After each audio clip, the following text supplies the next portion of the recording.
America ও Israel ইরানকে যতটা দুর্বল ভেবেছিল, বাস্তবতা আসলে তার উল্টো। ইরান এখন সরাসরি পশ্চিমা পুঁজিবাদের শেকড়ে আঘাত হানছে। তাদের এই ভয়ঙ্কর চালে পুরো বিশ্ব অর্থনীতি এখন খাদের কিনারে। আর এই আগুনের আঁচ সরাসরি এসে লাগছে আমাদের বাংলাদেশে।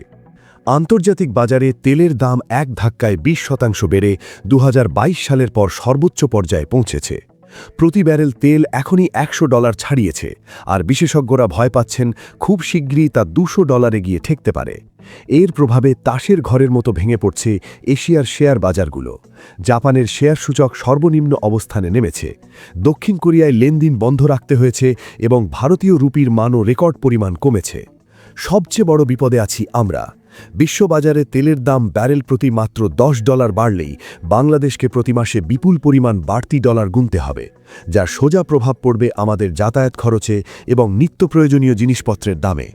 মধ্যপ্রাচ্যের দেশগুলো এখন তেলকেই মোক্ষম অস্ত্র হিসাবে ব্যবহার করছে। আমিরাত বা কুয়েত উৎপাদন কমিয়েছে, আর হরমুজ প্রণালী বন্ধ থাকায় জ্বালানি সংকট চরমে। এই সুযোগে ইরান বাজিমাত করছে। বিশ্ব কি তবে আরেকটা মহামন্দার দিকে যাচ্ছে?